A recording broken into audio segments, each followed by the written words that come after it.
Come here, sister. Yeah. Say something or pray something.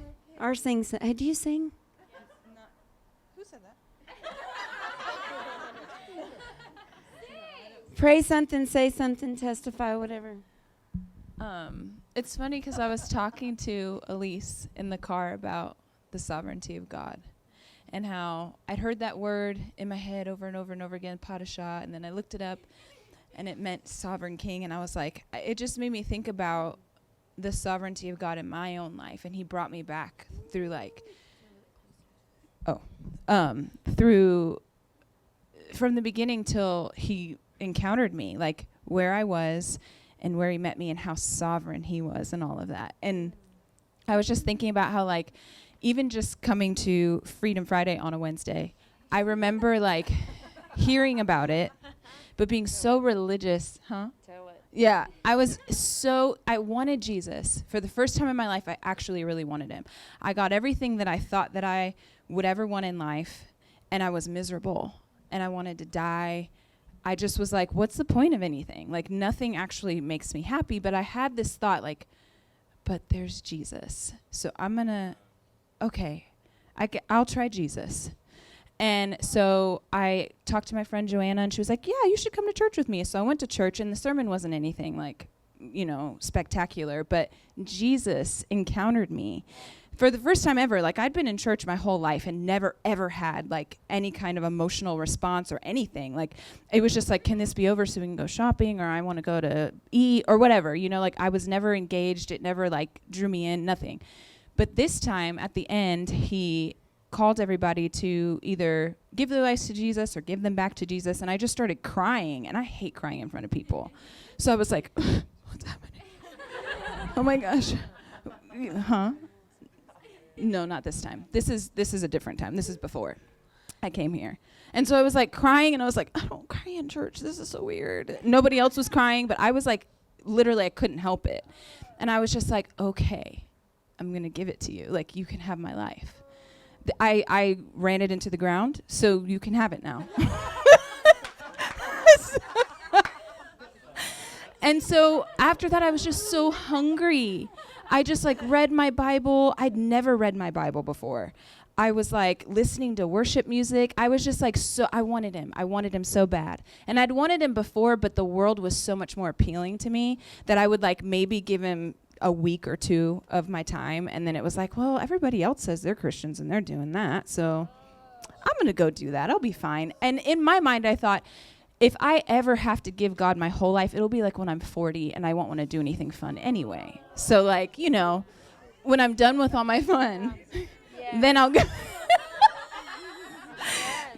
him my life. But he had other plans. So he brought me to Nashville. He did this thing in this church where, it was there was nothing going on, but God was moving in me. I was so like overcome, and then I was hungry. And then I was talking to Joanna, and she was like, hey girl, I went to this Bible study one night. This lady named Cheyenne, she was prophesying over me. Well, I went to a meeting one night, and my heart wasn't right, but something got a hold of me. It was the Holy Ghost. The Holy Ghost. The Holy Ghost. Oh, oh, oh, oh, it was the Holy Ghost. Yeah.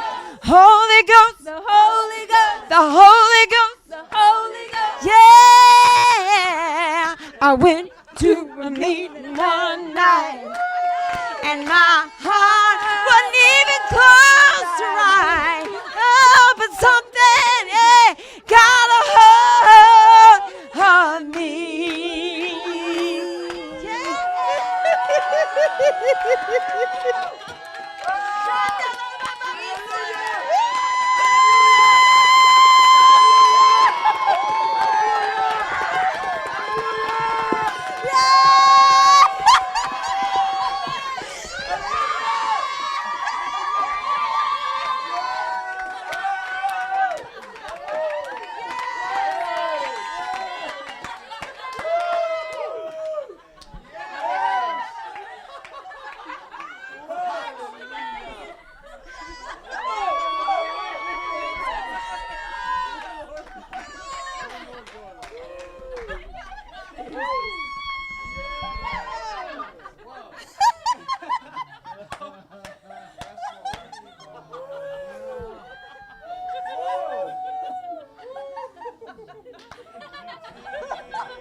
eyes.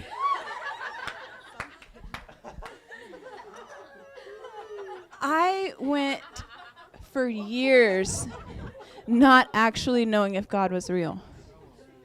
And hoping that if he was, that I did the bare minimum to get in. But I was so religious that anytime, I wasn't ever taught about the grace and mercy of God. I was just taught about the wrath and all the stuff that makes you scared, like literally scared of him. And so anytime I did sin, I would really want to get in. And then I would do something because I'm human, and I would sin, and then it was like, oh, I blew it. Well, now I'm going to hell. That was literally the push and pull in my life. And I felt like I couldn't get out from under that condemnation. And so the only thing that helped was to totally just turn my back on God. The only thing that made me feel nothing was to turn my back. Wow. But God is so merciful. He is so merciful. Anything could have happened to me at that point. Anything. And he kept me. He kept me because he knew. He knew what he was about to do. So I felt called to Nashville. I had never been here before, but was like, I'm moving to Nashville. I don't like country music. I don't like any of the stuff that I thought this was about. But I moved. And then thought, oh, maybe I moved for this. Anyway, so a year and a half after I moved, my life was going down the drain. I was like, I might as well just die. Every night, literally, I prayed, Lord, please just take me. I don't want to, I didn't even care at that point where I went. I just didn't want to be here anymore. It just seemed worthless, all of it. And then had that experience at that church, and then Joanna tells me about a Bible study. She told me about 2 Bible studies, one on a Wednesday and one on a Friday. The one on Friday was they're speaking in tongues and prophesying, and I was like, oh, no. I had heard, in my religious growing up that is not for today, and if it does happen, it's demonic. So don't get involved with anything like that. And so when she's telling me about it, I'm mentally noting to always be busy on a Friday. Always have something to do, because I know she's going to invite me. I am not going to that. I'll go to the one on Wednesday, though. So she calls me on a Wednesday, and she's like, hey, do you want to come to a Bible study with me? And I was like, yeah, that sounds great. So we're in the car and we're driving, and something, I know it was the Lord now, something told me, you're not going to the Bible study you think you're going to. And I was like, wait, Joanna, are we going to that Bible study you say they speak in tongues at? And she was like, yeah. She didn't know how I felt about it. I didn't want her to feel judged by me, but I just knew personally that was not for me. It was, but... So I walk in, we get there, and I'm plotting, okay, I'm plotting to lie, which is so stupid now that I think about it. But I was plotting to tell her that I had something to do with my dogs, that I forgot to leave them out or something, I don't know. And I was just going to Uber back home. It's fine. You don't have to drive me all the way back home. I'm just going to go. So I walk in, and I don't know what I expected. I think I expected people to be hanging from chandeliers and doing all kinds of weird stuff. And I walked in, and I was like, oh, everybody's normal. Okay, well, this is cool. I guess I'll stay a little longer. I don't want to offend anybody. And then Elise showed up. She sang in her off-key Paula voice, and I didn't know she was kidding, so I thought that's how she was actually singing. And then the guy that she was singing to, whose birthday it happened to be, which is why we were meeting on a Wednesday, was like, stop it, that's horrible. I hate when you do that. And I'm like, oh my gosh, these people are so mean to each other. I don't know. I didn't know what to think about it all. But anyway, then Cheyenne asked Nathan to testify because we were there for his birthday. She wanted him to testify, and he started talking about how he had been healed completely from Tourette syndrome. And I had never, ever heard anything like that. Yeah. When you cast a demon. I was like, no, you cannot be healed from Tourette syndrome. That is no. I'm leaving. So I was like, I had planned in my head, I'm going to tap Joanne and say, hey, I got to go. But then there was no real good moment to do it. And then worship started. And worship was oh, you guys, I grew up in a church where we weren't allowed to have instruments. We only sang hymns. And then came to Nashville, and every worship service was like a concert. And I was like, this doesn't seem genuine. So this was genuine. It was like, I always say this, it was like God was actually in the room. He was in the room, and they knew it, and they were singing to him. He was filling the room, and they were singing to him. And I was just like, wow, I've never experienced anything like this in my life. And so I decided, like, okay, for some reason, I really want to be open to this. I don't know why, but I want to be open. And so Cheyenne, like, after the worship was over, just asked everybody to kind of, like, take a minute with the Lord, talk to him. And I did. I was like, Lord, I want to be, like, I want this. Like, I don't know why, but I just feel so heavy with, like, judgment, and I'm judging them. My heart feels heavy, Lord. Can you please give me a light heart? I want to stay. I want to love it, you know. And so I'm talking to him, and then she stops everybody, and she looks me dead in the eye. And she says she has a word for me. And I didn't know what that meant, so I was just like, okay. And she told me that I'm a long-distance runner, and I am going to finish this race, which I will never forget. I will never forget it. That's a word that I will never forget. And then she, like, tells me what Bible verses to read, and then she says, and the Lord wants to give you a light heart. And I was like, no way. There's no way she could have known I said that. There's no way. I said it inside. Like, I didn't even mouth it. It was like inside. So the only person who could have heard it was the one I was talking to, which was God. And I knew in that moment, like, he's real. He's actually real? Oh my gosh, then I need to make a decision. It was like I was being proposed to, you know? Like, will you commit to life with me? Yes or no? And I knew I have to decide right now. I don't know if Jesus would have propositioned me again, but I knew in that moment, this is serious. This is like a serious thing. And so I said, yes, absolutely. If you're real, yes, then everything in here is real. And then I need to commit. Absolutely. And so I was there till midnight, got baptized in the Holy Spirit.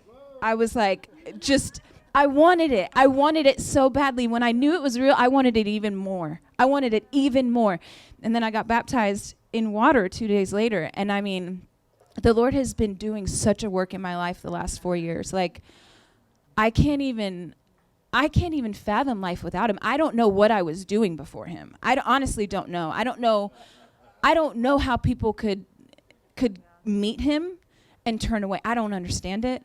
But he has completely captivated me. And anytime I begin to stray, he's so kind to bring me back and remind me and convict me of my sin and then deliver me from it. And I'm just like, what did I do to deserve it? And I did nothing. Literally, he just loves me. I was telling Elise in the car, like, he literally formed and fashioned me, knowing, like, specifically knowing that it would be me that he would spend eternity with. Like, that's a big deal. It's not just like 40, 50 years here on earth and then you get to, you know, be free. Wow. Eternity with me and God. That's a long time. And he made me for that. He made all of you for that. Eternity with him. That's a dream. And I couldn't have chosen him. I didn't conjure any of this up. He literally did it all, and he continues to do it all. He continues. When I got delivered from smoking, I had smoked for 11 years, half a pack a day. I was like, I was just a regular old smoker. I smoked when I was on the phone, when I was angry, when I was driving. Like, it was ingrained in me to smoke a cigarette. And I had just broken up with my boyfriend. And I was sitting on the bench outside of my apartment. It was New Year's Eve. I was miserable. I was like, I gave you my life, Jesus, and this is what you do with it. I felt like everything was ruined. And I was like smoking my cigarettes, and he did not respond to any of that. The only thing he said was, you're going to quit smoking. And I was like, oh, no, I'm not. This is the only thing I have to comfort me. This is the only thing that makes me feel better. So if you want me to quit smoking, you're going to have to do it. which was exactly what I needed to say. I had tried to quit smoking at least twice a year for 11 years. And the most successful I was 2 weeks. And I thought that was like, whoa, I'm doing something. That was 2 weeks of really hard labor right there. Like I struggled. And so I was like, okay, I'm not even going to try to quit smoking. If I have a craving in the morning, I'm going to smoke. I'll go I made sure I chain smoked the rest of my cigarettes. I didn't have any more left. And I was like, I have to be done with this pack by midnight. And then whatever happens the next day is what happens. But I'm going to, okay.